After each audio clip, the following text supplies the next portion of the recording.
Hello students, कैसे हैं आप सब। आज हम आ गए हैं मंगलेश डबराल जी का पाठ 9 संगतकार। ये कक्षा 10 के पाठ्यक्रम क्षितिज में से लिया गया है। तो आराम से बैठ जाइए और इस चैप्टर का आनंद लीजिए। बच्चों, पढ़ाई को बोझ समझ के मत पढ़ा करो, इसका मज़ा लिया करो। बहुत प्यारी चीज़ है। पुस्तकें हमारी बहुत प्यारी मित्र होती हैं, इनके साथ समय बिताया करो। तो चलते हैं संगतकार। पहले इसका अर्थ समझ लीजिए, संगतकार होते क्या हैं। बच्चों, संगतकार सभी क्षेत्रों में पाए जाते हैं। संगतकार होते हैं जो मुख्य भूमिका में होते हैं। जैसे संगीत में है, संगीत में जो मुख्य गायक होता है, जो गाना गाता है, वो तो मुख्य गायक हुआ ही। उसके पीछे जो ढोल बजाने वाले होते हैं, उसके पीछे जो भी होते हैं ना, स्वर देने वाले होते हैं, वो संगतकार कहलाते हैं। तो संगतकार सिर्फ संगीत के क्षेत्र में ही नहीं होते हैं, ये हर जगह पाए जाते हैं।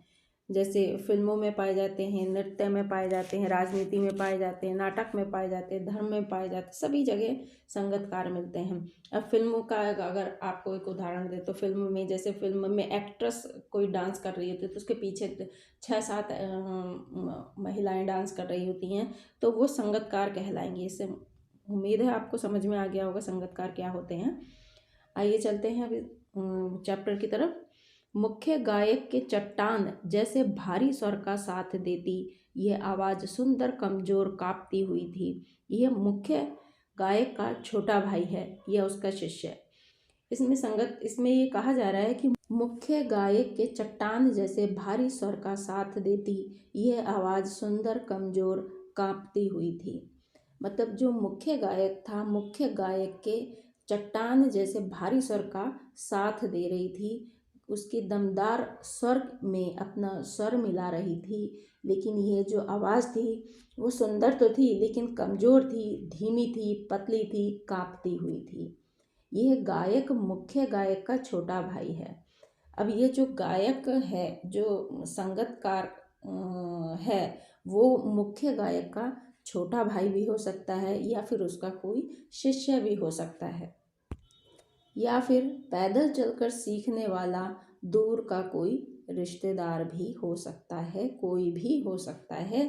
मुख्य गायक के साथ जो पीछे उसकी स्वर के साथ स्वर मिला रहा है, वो कोई भी हो सकता है। यह मायने नहीं रखता है कि वह कौन है और कहाँ से आया है। उसका मित्र हो सकता है, उसका रिश्तेदार हो सकता है। मुख्य गायक की गरज में वह अपनी गूंज मिलाता आया है प्राचीन काल से। गायक जब अंतरे की जटिल तानों के जंगल में खो चुका होता है, या अपने ही सरगम को लांघ कर चला जाता है भटकता हुआ एक अनहद में। गरज में कहते हैं ऊंची गंभीर आवाज़। तो संगतकार यानी सहायक कलाकार जो है, वह गंभीर ऊंची आवाज़ में, गायक की गंभीर ऊंची आवाज़ में अपनी गूंज को, अपनी आवाज़ को प्राचीन काल से ही मिलाता चला आया। प्राचीन काल कहते हैं प्राचीन समय से, पुराने समय से ही सहायक कलाकार अपनी आवाज़ को मुख्य आवाज़ के साथ मिलाता चला आया है। वह स्वयं को महत्व न देकर मुख्य कलाकार के महत्व को बढ़ाने में अपनी पूरी शक्ति लगा देता है। गायक जब अंतरे की जटिल तानों के जंगल में खो चुका होता है, अंतरा कहते हैं मुखड़ा होता है। जैसे कोई गाना हम शुरू करते हैं तो शुरू की जो 2 लाइनें होती हैं वो मुखड़ा कहलाती हैं, और उसके बीच की जो लाइन्स होती हैं वो अंतरा कहलाती हैं। तो अंतरे होते हैं, एक गाने में 2 या 3 अंतरे होते हैं, इससे ज़्यादा अंतरे नहीं होते हैं।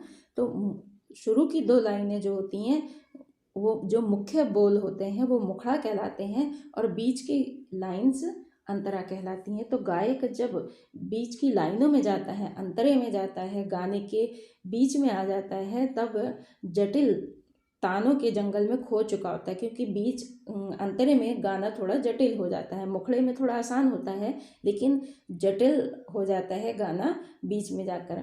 तो जब गायक बीच के तानों में खो जाता है, उसके संगीत में स्वर का वो अपना विस्तार कर रहा होता है, तब संगतकार उसको संभालता है, या अपने ही सरगम को लांघ कर चला जाता है भटकता हुआ एक अनहद में। तब संगतकार ही स्थाई को संभाले रखता है।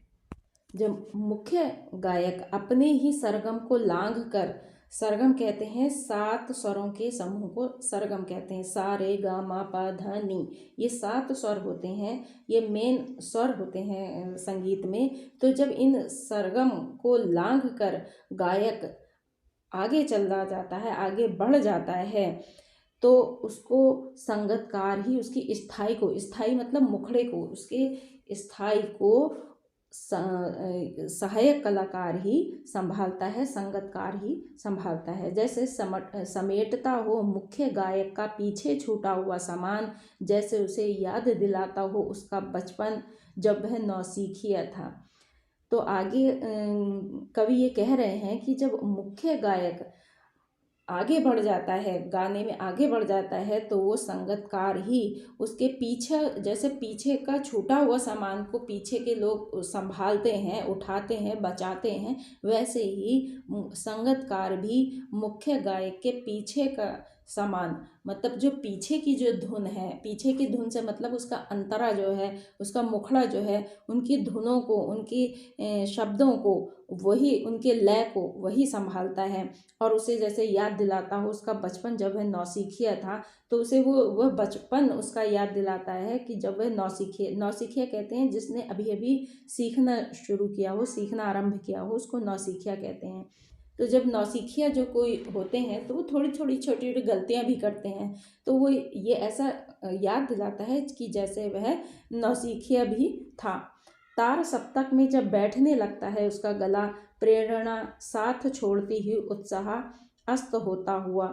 तार सप्तक कहते हैं, सप्तक संगीत में 3 सप्तक होते हैं, तार, मध्य सप्तक, मंद्र सप्तक, मध्य सप्तक और तार सप्तक, ये 3 होते हैं, मंद्र, मध्य और तार सप्तक। मंद्र सप्तक होता है वो नीचा स्वर होता है, मध्य सप्तक नीचे स्वर से जो बीच का स्वर होता है वो मध्य सप्तक कहलाता है, और तार सप्तक होता है वो ऊंचा स्वर कहलाता है। तो जब तार सप्तक में गला बैठने लगता है, क्योंकि तार सप्तक ऊंचा होता है, उसमें आवाज़ थोड़ा ऊंचा उठाना पड़ता है, तो उससे गले का रिदम थोड़ा बिगड़ सा जाता है। तो जब गला बैठने लगता है तो प्रेरणा साथ छोड़ती ही उत्साह अस्त होता हुआ, तो थोड़ा हिचकिचाहट होती है मुख्य गायक को, क्योंकि तार सप्तक में आवाज़ को बहुत खींचना पड़ता है, और ये आसान काम नहीं होता है आवाज़ को खींचना। तब थोड़ा स्वर इधर उधर होने लगते हैं, तो आवाज़ से कुछ राख जैसा गिरता हुआ तभी मुख्य गायक को ढांढस बंधाता, मतलब आवाज़ से कुछ राख जैसा कहते हैं, राख जैसा मतलब बुझा हुआ स्वर कहीं से चला आता है संगतकार का स्वर, कभी कभी वह यूं ही दे देता उसका साथ। तो आगे वो कह रहे हैं कि आवाज़ से बुझा हुआ स्वर जब निकलता है तभी मुख्य गायक को वो जैसे ढांढस दिलाता मतलब तसल्ली देता है कि मैं पीछे से हूँ, संभालने के लिए मैं पीछे से हूँ वो, और वो गायक के गाने को संभालता भी है। कभी कभी वह यूं ही दे देता है उसका साथ, यह बताने के लिए कि वह अकेला नहीं है, और यह कि फिर से गाया जा सकता है। और कभी कभी तो वो साथ यूं ही दे देता है, पीछे से संभालता है, गाने को संभालता है, चीज़ों को संभालता है, स्वर को संभालता है, शब्दों को संभालता है। तो वो ये बताता है, ये आभास दिलाता है कि मैं अभी तुम्हारे साथ हूँ, और वह स्वयं को अकेला ना समझे। कभी कभी वह यूं ही स्वर लगा लेता है, स्वर को संभालने के लिए, उसको बिगड़ने से बचाने के लिए वह पीछे से स्वर लगाकर गायक को संभाल लेता है। गाया जा चुका राग और उसकी आवाज़ में जो एक हिचक साफ सुनाई देती है, या अपने स्वर को ऊंचा ना उठाने की जो कोशिश है, उसे विफलता नहीं, उसकी मनुष्यता समझा जाना चाहिए। बहुत प्यारी लाइन है, इसके अर्थ भी बड़े गहरे हैं। हाँ तो बच्चों, पहले चैनल को सब्सक्राइब कर लीजिए, बेल आइकन को प्रेस कर लीजिए, इससे ये एकदम फ्री है। इससे होगा ये कि आपको मेरे आने वाली वीडियो की नोटिफिकेशंस सबसे पहले आपके पास पहुँचेगी। गाया जा चुका राग, जो राग गाया जा चुका है, ख़त्म हो गया है, समाप्ति की ओर है, उसकी आवाज़ में एक हिचक साफ सुनाई देती है। तो जब समाप्त होने वाला हो रहा है गाना, उसकी आवाज़ में, किसकी, संगीतकार की आवाज़ में हिचक मतलब रुकावट, जो रुकावट है वो साफ सुनाई देती है, साफ दिखाई देती है, साफ सुनाई देती है।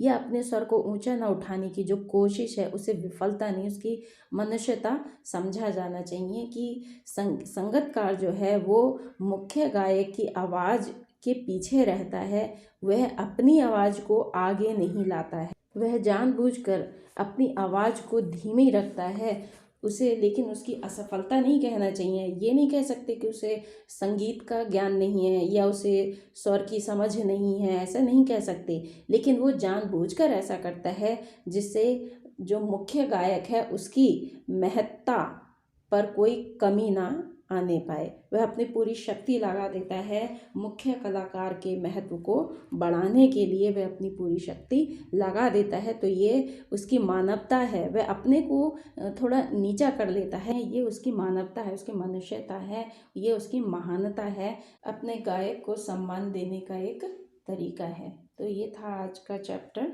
इसके प्रश्न उत्तर आपको आने वाली वीडियो में मिलेंगे। इसका लिंक मैं डिस्क्रिप्शन बॉक्स में डाल दूँगी, आप वहाँ से चेक कर लीजिएगा। वीडियो को अंत तक देखने के लिए आपका बहुत बहुत धन्यवाद।